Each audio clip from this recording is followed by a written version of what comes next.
पड़ोसी बोला जाता है कि इतना पैसा कमाओ कि साले पड़ोसी मोमबत्ती बनने चाहिए, तभी मजा आता है। सही कह रहा हूं? देखो, कभी भी किसी का पड़ोसी ऐसा नहीं चाहता कि आपकी कार आए। दिल से बता दो कि यार रियल बात करते हैं हम थोड़ा। सही कह रहा हूं मैं बहुत, तो कईयों को खुशी भी मिली, मैं नहीं कह रहा हूं, कईयों को खुशी भी मिली, लेकिन एक आध दो तो कहीं ना कहीं, जैसे हमारे बीच में एक आध दो लीडर तो बहुत होते हैं, लेकिन एक आध दो लटूरा भी आ जाता है। मैं नहीं बोलता, महापुरुष जी माधव सर बोलते हैं लीडरों के बीच में लटूरा होता है। क्यों? नजर ना लग जाए, टीम को नजर ना लग जाए, तो होना भी बहुत जरूरी है। आपकी टीम को नजर नहीं लगेगी, लटूरों से दुखी मत होना, दुखी नहीं होना।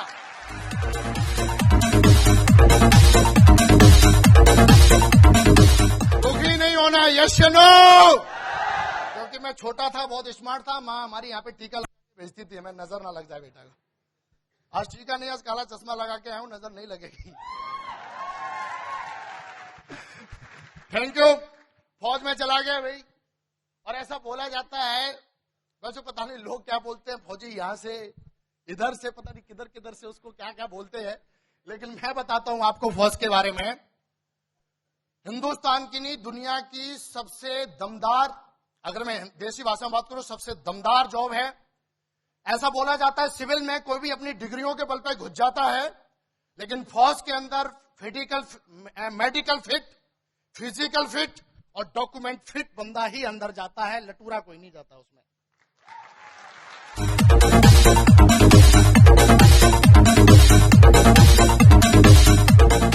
तो भाई एकदम शानदार जॉब में गया। जॉब में जाने के बाद लगा कि जिंदगी बड़ी मस्त हो गई है।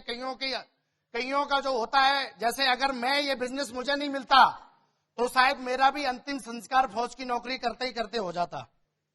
सही कह रहा हूं मैं? सुनते हुए कहते हुए मुझे भी बुरा लग रहा है, और हो सकता है आपको भी बुरा लग रहा हो, लेकिन कोई बात नहीं, बुरा लग रहा है तो क्या करें, हम तो कुछ कर नहीं सकते। Yes no? कईयों भाइयों की नौकरी लग जाती है एकदम मेरी तरह, बिल्कुल जब भी छुट्टी आते हैं तो बिल्कुल एकदम पैंट की जो है ये टूटती नहीं थी मेरी, क्योंकि मैं फौज में हूं भाई, लोग एकदम इज्जत करते हैं, रिलेटिव बोला सरकारी नौकरी कर रहा है। तो दोस्तों, मैं अपने आप को ऐसा समझ रहा था कि मेरी जिंदगी यही है, बस इससे ऊपर कोई जिंदगी है ही नहीं। Yes no? और उसके बाद दोस्तों जॉब करते करते 1 साल हुआ, 2 साल हुआ, 3-4 साल जब हुए मुझे, तो मुझे लगा यार कि शेर को गलती से किसी ने पिंजड़े में बंद कर दिया है।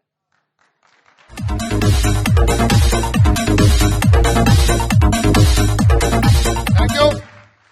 मुझे ऐसा लगता था कि शेर को मैं शेर, क्योंकि मेरे बाप का नाम श्री शेर सिंह यादव है, इसलिए बोल रहा हूं मैं। तो मुझे लगा कि मुझे यार बंद कर दिया 2-3 साल के बाद, लेकिन मुझे पता लगा यार क्या करें, क्योंकि सरकारी नौकरी है, हजारों लोग आज भी लाइन लगाते हैं, ऐसी जॉब मिलती नहीं है। इसको छोड़ा भी जाए तो किस तरीके से छोड़ा जाए।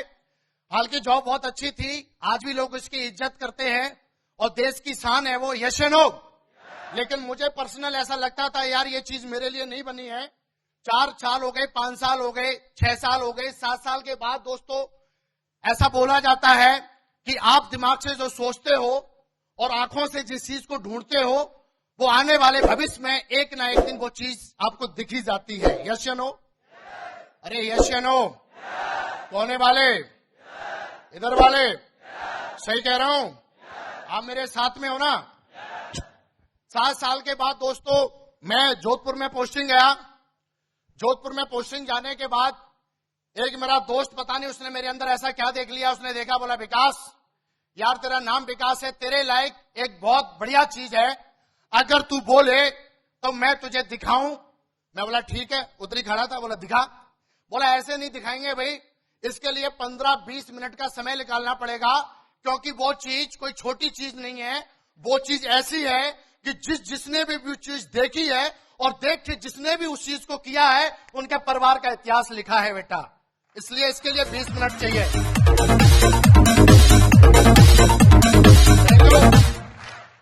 कहीं ना कहीं मेरी माँ बहुत ड्रीमर है, उसने कहीं ना कहीं मेरे दिमाग में ऐसा सपना, बोला बेटा तुझे जिंदगी बड़े शान से जीनी है, बहुत बड़ा आदमी बनना है। लेकिन बड़ा आदमी बनने का मुझे डिटेल पता नहीं था कि बड़ा आदमी होता कौन है। मैं ऐसा समझता तो सरकारी जॉब मिल गई वही बड़ा आदमी होता है, लेकिन जब मैंने 15 मिनट दिए उन्हें, 20 मिनट दिए और ठीक तरीके से मैंने प्लान देखा, प्लान देखने के बाद दोस्तों मेरे को कुछ समझ में नहीं आया, क्योंकि ऐसी कोई किताब, ऐसा कोई बिजनेस मैंने ना कभी पढ़ा था, ना कभी देखा था, और अपनी उम्र में ना कभी मैंने सुना था। दोस्तों देखने के बाद मेरे दिमाग में कुछ देर के लिए ऐसा लगा कि कहीं ना कहीं मैं ये कुछ ऐसा देख रहा हूं कि अगर इसको किया जाए तो मैं बड़ा आदमी बन सकता हूं, क्योंकि बड़ा आदमी बनने का मतलब जिसके पास बहुत सारा पैसा है वो कौन है? ऐसा हमारा समाज बोलता है। यस या नो? मेरे भी दिमाग में कुछ ऐसा था कि जिसके पास बहुत पैसा होता है, पैसा वहां पे मुझे दिखा लास्ट में कि अगर आप यहाँ पे 10,000 की टीम बनाते हो तो आप 50 लाख रुपए कमाते हो। यस या नो? कितने लाख? ताली बजाओ तो भगवान।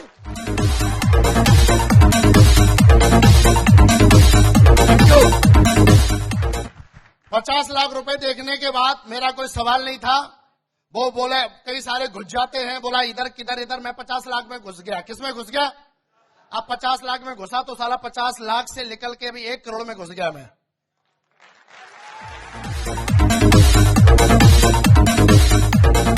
शुक्र है, भगवान का धन्यवाद देते हैं कि अगर मैं 2 के चक्कर में घुस जाता तो आज उधर ही घुसा रहता और आज भी 2 ढूंढता रहता। सही कह रहा हूं मैं? तो मैं सीधा एक जंप मार के 50 लाख में घुसा। मैंने बोला कि सर एक बात बताइए, 50 लाख रुपए आएंगे कैसे? उन्होंने बोला कुछ नहीं करना विकास जी, मैं सबसे पहले आपको वीडियो दिखाता हूं और वीडियो देखने के बाद आपको लगेगा कि इसमें 50 लाख ही नहीं आते हैं, बहुत कुछ आता है। उन्होंने मेरे वीडियो दिखाया। वो वीडियो दोस्तों देखने के बाद ऐसा बोला जाता है किसी में अगर हथौड़ा मारो तो या तो वो खुल जाता है या तो झंड हो जाता है। हथौड़ा मार तो अगर किसी नट को खोल रहे हो, खुल नहीं रहा तो क्या होता है? या तो खुलेगा या तो हथौड़ा मारने से सारा। वो वीडियो देखने के बाद मेरा दिमाग कहीं ना कहीं खुल गया। शुक्र है झंड नहीं हुआ। और थैंक यू, दिमाग खुल गया। दिमाग खुलने के बाद लेकिन खुला क्यों? क्योंकि जो वीडियो में देख रहा था वो वीडियो एक ऐसे इंसान का था जो मेरी तरह आर्मी में, मेरी तरह सर्विस, लेकिन मेरे से ज्यादा उम्र में, मेरे से ज्यादा जॉब, मेरे से ज्यादा अच्छा रैंक। मैं बोला यार ये क्या मैं देख रहा हूं? और दोस्तों उसमें लिख के आया था कुछ कर गुजरना है। और दोस्तों वो वीडियो किसी और का नहीं था, उनका नाम से आज पूरा हिंदुस्तान मोटिवेट होता है। मेरे गुरु, महागुरु मिस्टर नरसिंह ग्रेवाल। जोरदार तालियां।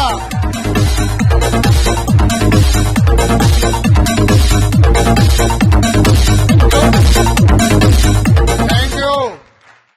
उसमें एक वो कहानी सुनाते हैं। कहानी कितनों ने सुनी है? उसमें बहुतों ने सुनी है। वो उसमें कहानी सुनाते हैं। कौन सी कहानी है? दाता इतना दीजिए जामे कुटुंब और साधु भी भूखा। मेरे को लगा ये आदमी ज्ञानी है, फौज छोड़ के बाबा बन गया। लेकिन फिर वहां पे रुकने के बाद इसको बोलते इसका क्या चेंज कर दिया है? इसका चेंज हो गया है। उन्होंने फिर बोला आज जो है, तब एसी नहीं था इसलिए कार नहीं था, तो ऐसा कुछ बोलते हैं। और फिर बोलते हैं कि दाता इतना दीजिए कि घर आंगन भर जाए और मैं भी भूखा ना रहूं और साधु भी भूखा। दोस्तों ये वीडियो देखने के बाद, ये बात सुनने के बाद मुझसे मैंने एक ही पूछा, सर बताइए मुझे करना क्या पड़ेगा? उन्होंने बोला विकास जी इसके लिए कुछ नहीं करना, आपको छोटा सा सिंपल से एक काम करना है। यहाँ पे एक कंट्रीब्यूशन फॉर्म है। इस फॉर्म को अगर आप भरते हो तो आप यहाँ पे बिजनेस को सबसे पहला ज्वाइन करने का प्रोसेस है कि ये फॉर्म भरिए। फॉर्म भरने के बाद यहाँ पे बहुत बड़ी बड़ी कंपनियां, हिंदुस्तान के वर्ल्ड की जानी मानी कंपनियां हैं, उनका कोई अपने हिसाब से एक प्रोडक्ट लेना पड़ेगा। और उसके बाद आपको अपने जाने माने पहचानने वाले लोगों में, चाहे वो आपके घर के हो सकते हैं, आपके दोस्त हो सकते हैं, आपके पड़ोसी हो सकते हैं, आपका गांव का हो सकता है, कोई भी बंदों में से मात्र 2 लोगों को ज्वाइन अगर आप करा देते तो आपका यहाँ पे बिजनेस चलना शुरू।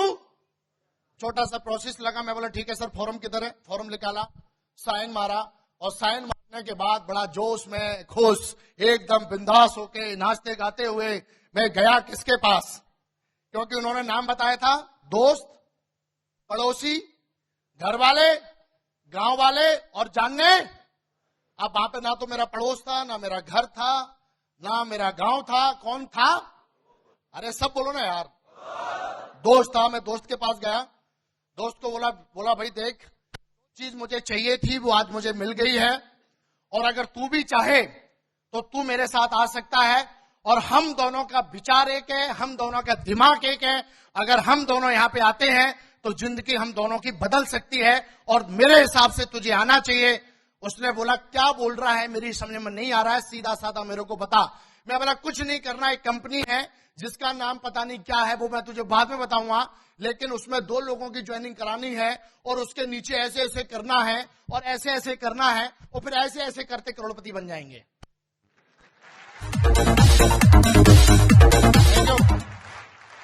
ये पूरी कहानी सुनने के बाद मैं ये कह रहा हूं, ऐसे कर रहा था वो, और मेरे को बोला जिस तू कंपनी की विकास बात कर रहा है, इस कंपनी को मेरे चाचा जी के लड़के ने ज्वाइन किया था, और जहां की यह कंपनी है वहां का ही मैं रहने वाला हूं, और नहीं मानता है तो तू मेरा सच्चा दोस्त है, मैं नहीं चाहूंगा तेरा नुकसान हो, चाहे तो मैं तेरी फेस टू फेस नहीं, मोबाइल से भी बात करा सकता हूं। और उसने मोबाइल उठाया और अपने चाचा जी के लड़के से बात कराया। जैसे ही उसने बोला एक कंपनी है, उसने मेरी कान में आवाज आई, भैया ज्वाइन मत कर लियो। मैं बोला क्या हो गया इसे? बोला ज्वाइन कर लिया, मैंने ज्वाइन किया था। मैं बोला फिर क्या हुआ? कुछ भी नहीं आया। जब ऐसी विस्फोटक आवाज मैंने सुनी तो मेरा हाल क्या हुआ होगा? क्या हुआ होगा? मैं बोला फोन रख दिया, बिल्कुल ज्वाइन नहीं करूंगा। अब जिस बंदे ने मेरा फॉर्म भरा था, मैंने उसको बोला था भाई मेरे को पता, मेरे को ज्वाइन करनी है। अब वो मेरे को शाम को फोन कर रहा है, क्योंकि शाम को मैंने पैसा देने का वादा कर दिया था। अब उसके बाद उसका फोन आया, फोन जैसे ही उसका आ रहा है तो मुझे ऐसा लग रहा है मेरे को सुई लगा रहा है, और फोन उठाने की, मैं बड़ा अपने आप को बब्बर शेर समझता, लेकिन फोन उठाने की हिम्मत नहीं हो रही है। मैं बोलूं अगर इसका फोन उठा लिया मैंने तो पता नहीं क्या हो जाएगा। फोन मैंने 1 दिन नहीं उठाया, करता रहा, 2 दिन नहीं उठाया, तीसरे दिन मैंने अपने दोस्त से पूछा, यार एक तो तरीका तूने बता दिया जो उस हिसाब से सही था तब। फिर मैंने बोला ये फोन बहुत करता है यार, क्या करूं? बोला तू ऑफ कर लेना। क्या कर लेना? मैंने ऑफ भी कर लिया। अब ऑफ करने के बाद वो इंसान मेरे पीछे ऐसे पड़ गया।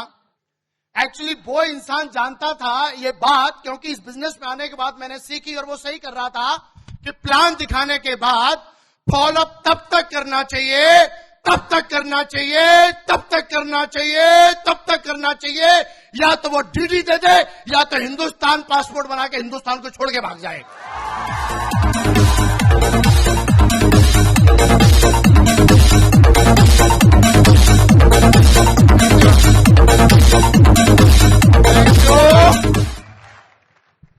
अब दोस्तों वो इंसान मेरा फॉलोअप, मैं आगे आगे, वो पीछे पीछे, कई दिनों तक चला, 1 2 दिन 3 दिन 4 दिन, लेकिन उस इंसान को सब कुछ पता था। उसने एक दिन मेरे को पकड़ लिया, और पकड़ने के बाद दोस्तों वो मेरे को बोला देख भाई, जो रियल मेरा एक दोस्त था वो मेरे को लेके गया, बोला विकास चल, क्योंकि वो रियल जो दोस्त है जिसने प्लान दिखाया था उसने उसको ज्वाइन करा लिया। ज्वाइन कराने के बाद दोस्तों मैंने थोड़े से प्रोसेस में और ये बिजनेस ज्वाइन कर लिया। फिर हालांकि थोड़ा बहुत मैंने ऐसा लगा कि यार बिजनेस नहीं ज्वाइन करना चाहिए, लेकिन जब मेरी दोस्त ने मेरी बात, जो रियल फ्रेंड था मेरा, उसने जब मैं बोला यार अगर तूने ये बात बोली है तो मैं ज्वाइन करता हूं।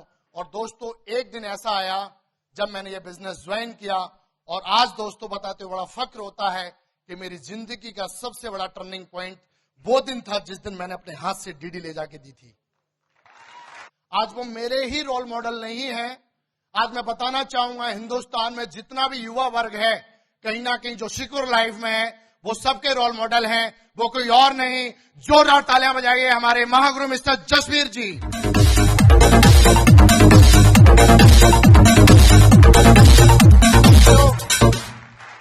डीडी ले जाके थी। डीडी ले जाने के बाद उन्होंने मुझे फिर पूरा एकदम बताया। बताने के बाद मैंने बिजनेस को समझा।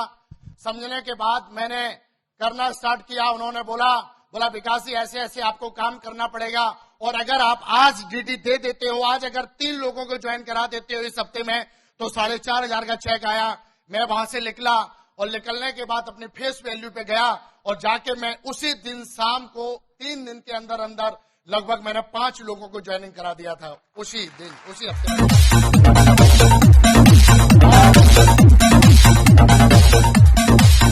उसके बाद ज्वाइनिंग हो गई, मेरा 4,500 का चेक आया। रात को उनका फोन आया मेरे पास, लगभग 1 बजे रात को कॉल किया, बोला विकास जी कॉन्ग्रेचुलेशन।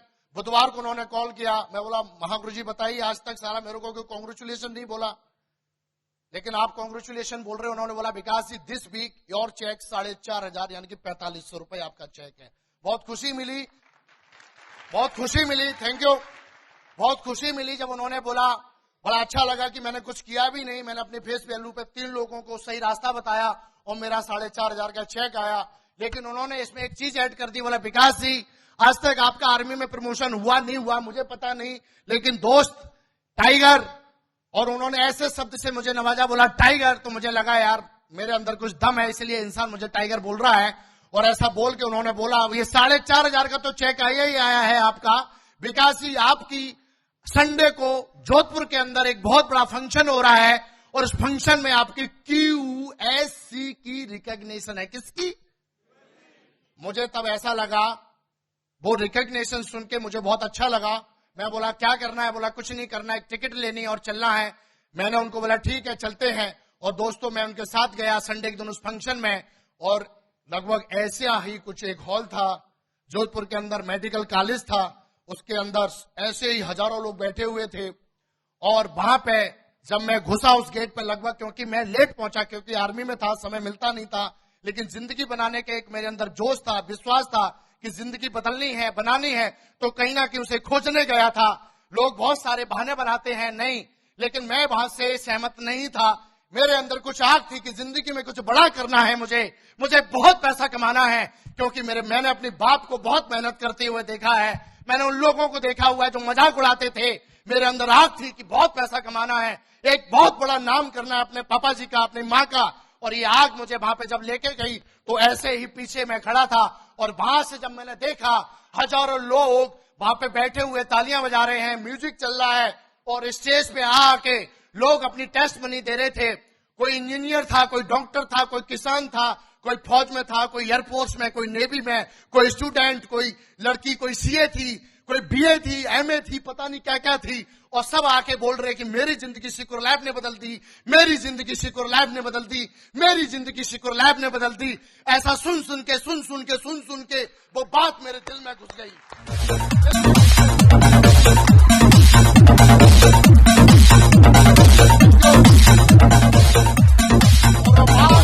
Thank you.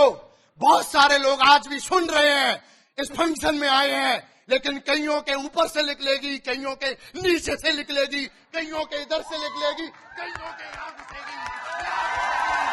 यहाँ घुसेगी। और दोस्त थैंक यू, और दोस्त जिसके यहाँ घुस गई वो माई का लाल डायमंड जरूर बनेगा। कोई माई का लाल रोक नहीं सकता, कोई नहीं रोक सकता।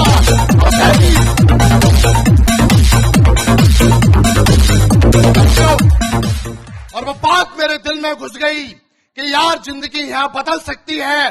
विकास क्या तू 25-30 हजार रुपए के लिए जिंदगी को बर्बाद कर रहा है? और मैंने एक किताब में पढ़ा था, ये जो शरीर है, ये जो ह्यूमन बॉडी है, इसकी अंतरराष्ट्रीय बाजार में जो कॉस्ट, मुझे पता नहीं रियल कॉस्ट क्या है, पर एक इंसान से सच था झूठ था मुझे पता नहीं, पर उसने बोला था कि जो शरीर है, एक एक पार्ट का कॉस्ट अगर लगाया जाए तो कम से कम 800 करोड़ रुपए की बॉडी भगवान ने हमें दे रखी है। 800 करोड़।